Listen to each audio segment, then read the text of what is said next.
METMOB, metabolic and mobility.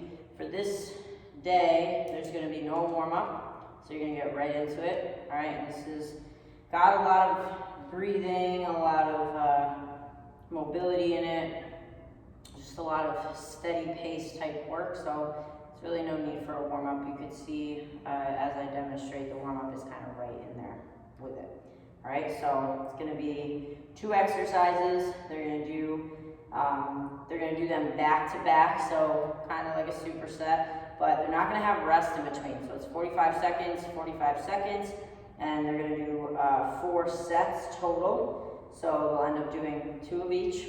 All right, and then once they're done, their true rest will be after the 4 sets. They'll have 30 seconds.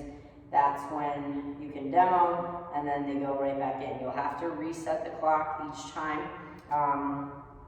We want to do 45, 0 times 8. And actually, with the final pause at 30, if you do 45, 0 times 8, you might not need to actually set the clock, and I will experiment on that for you. So, first exercise, we have supine breathing with a reach. This is a breathing drill.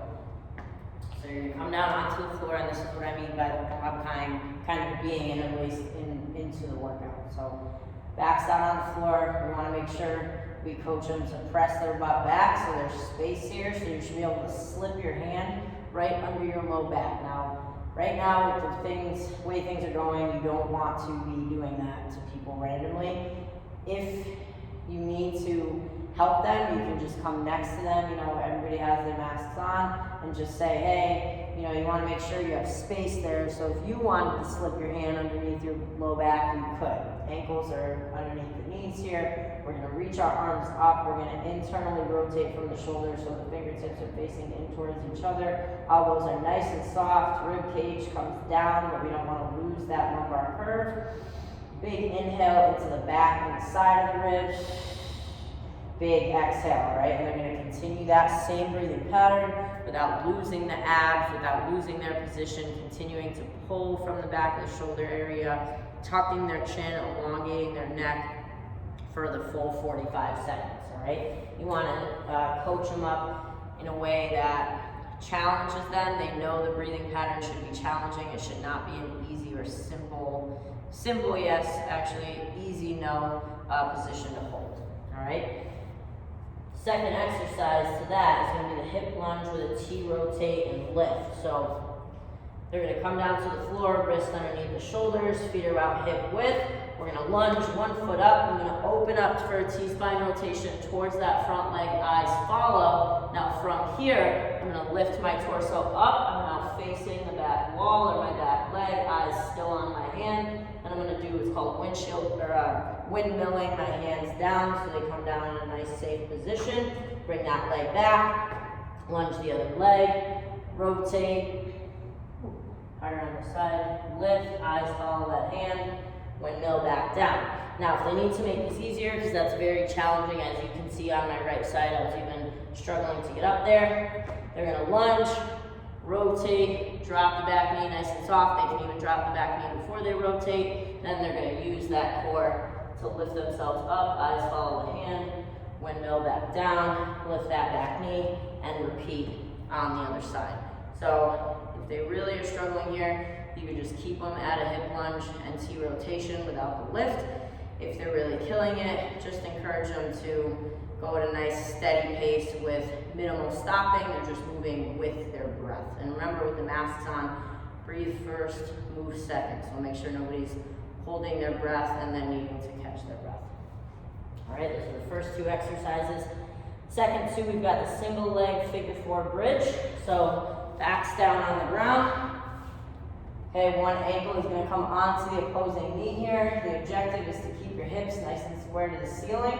Ribs are down, so I have abs engaged already. I'm going to drive my hips all the way up, engaging both glutes, and then bringing it all the way back down, trying to maintain those ribs down towards the spine, keeping that chin in a nice safe space, and just go for reps. When I come back to this exercise the second time, then then I'm gonna switch legs. If you see somebody going through this and their hip is dropping and it's not staying square with the other, then just bring them into a bilateral and they can do a basic glute bridge, right?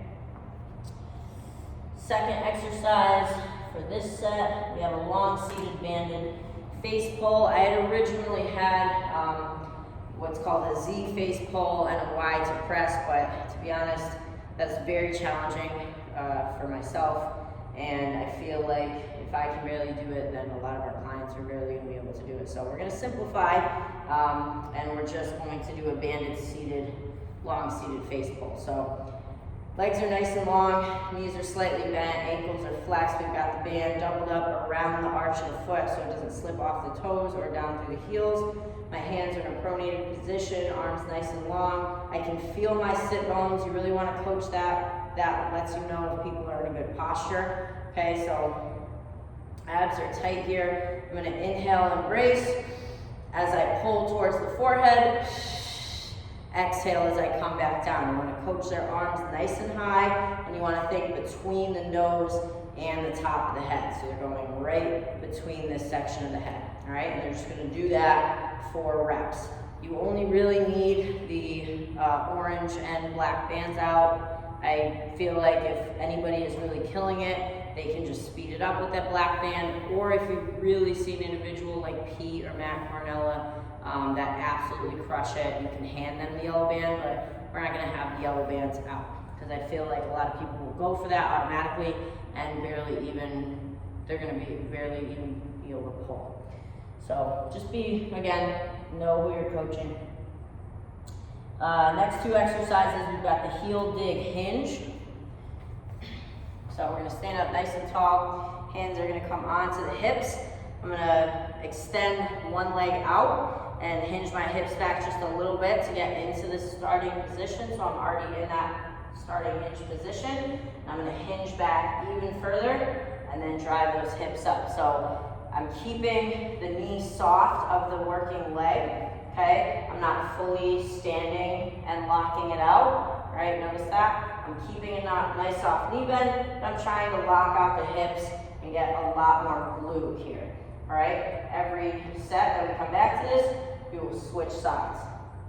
If somebody is really struggling here and they can't do the extended leg or they have really tight hamstrings and it's just not a good stretch for them, then you can just bring them in to a basic hop and clap regular hinge. Next up, we've got Suitcase Kettlebell deadlift. So we're going to grab a kettlebell. We want some nice heavy kettlebells out for this. We're going to bring it right to our side.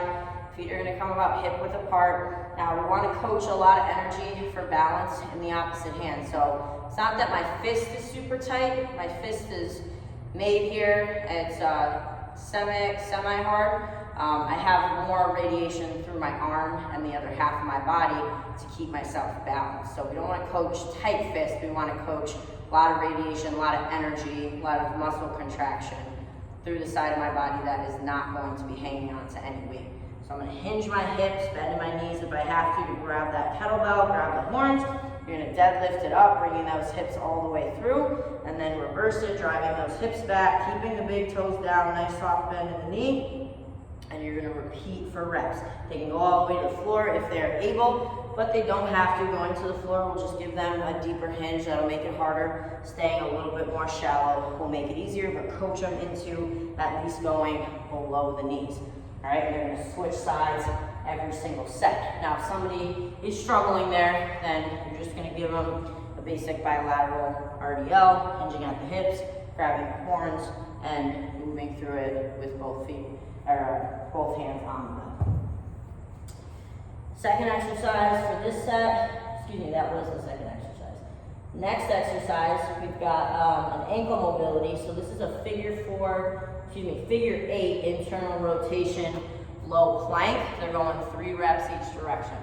So down onto the floor, elbows are underneath the shoulders, internally rotating, so palms down onto the ground. My feet are about hip width apart, pressing my head and neck away from the floor here so I have a good long spine. From here, I'm going to lead with the heels. So I'm going to bring my heels to the left and then over around to the right. back to the left at the top, over around to the right at the bottom. So if your heels were a pencil, you'd be drawing a figure 8. So you're getting a lot of mobility in those ankles. You're gonna go 3 in one direction, and then you're gonna go 3 in the other direction. Now you wanna make sure that they're not focusing solely on the perfect figure 8. It's really just trying to draw that line with the heels so that we got a lot of good movement in the ankles. Now, if somebody is really struggling with that, or they have ankle issues, like Chris Filomeno, that's not something we want to have him doing since his ankles are both fused together, okay? What we'll have him do is ankle cars. So, and if anybody has shoulder issues too, sometimes the low plank position is uncomfortable on the shoulders. And maybe it's just not something that they want to sit through for a full 45 seconds. So for the ankle cars, the other leg can kind of be wherever it is. You can have it bent, you can have it straight. What we're going to do is scoop our arm underneath the working leg. I like to have my hand on that calf. My opposite hand is grabbing the forearm here, so I just have a good solid hold of my leg. They're going to press their foot down like they're pressing on the gas pedal. They're going to draw the foot towards the midline, inner midline of the body, then all the way back up, all the way out, and then press it back down. So the left and right is not a large range of motion. You want to try and really coach them on the down and up, and they'll go same thing, 3 in each direction, and then they'll switch sides. You can do that from the floor. You can have them do it from a box. If they struggle with this position and holding their leg up, they can just have their foot up off the ground. All right, whatever works, but just make sure that you're coaching them to get full range of motion within that ankle. All right, and again, 3 reps per side. We'll continue to alternate sides for both sets. Next up, we have a non-alternating kettlebell goblet runner's lunge. So they're going to grab the kettlebell, get it right between the feet, behind the toes here. Feet are about hip width apart. Here's the hips grab back, grab the bell, grab the horns. Now I'm going to take a step back. I want to make sure to move with my breath here. So I'm going to inhale, brace as I step back. Exhale as I drive that knee up. Bring it back down. You can tap it in the middle and then step back.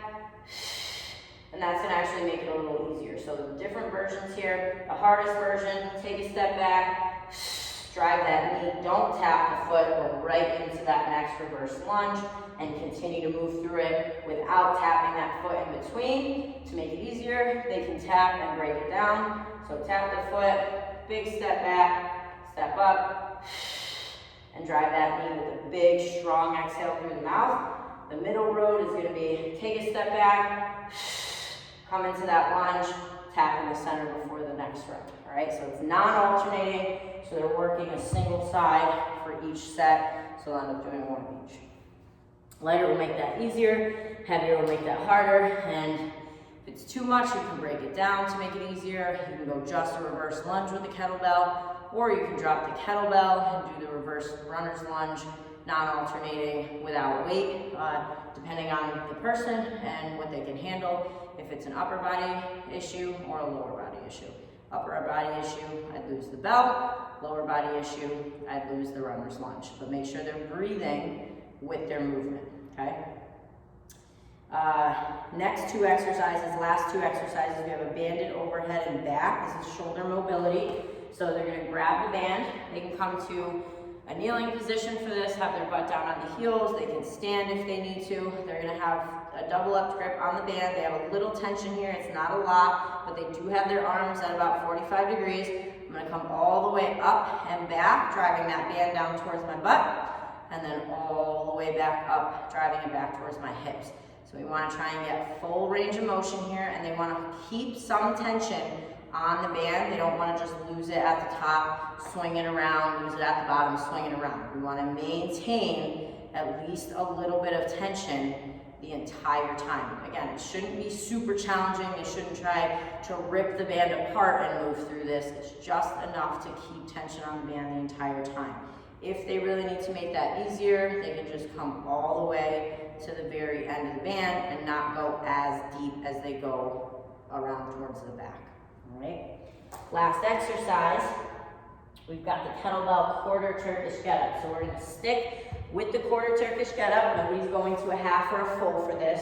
Okay, we're just practicing fundamentals here. So kettlebells in hand, that same leg is bent. My other two limbs are coming out at about 45 degrees here, okay? I like to make a fist here. It just helps me get up off the ground. Some people like their palm down, whatever works best for you. So just like I have ropes attached to my hips here, or my waist area, somebody is pulling me from the side wall. All right, I'm gonna brace my breath, tighten my abs, come up, like again, they're pulling my torso towards that side wall, come up onto my hand, and then keeping both heels on the ground, drive my hips up to the sky. Okay, we wanna make sure the opposite leg, the leg that is not straight, that heel is not coming up off the ground. From there, I'm gonna reverse it, bringing my hips down, elbow to the floor, nice, slow, and controlled. Come all the way back down, all right? Lighter will make that easier, heavier, harder. We're gonna switch sides for each set.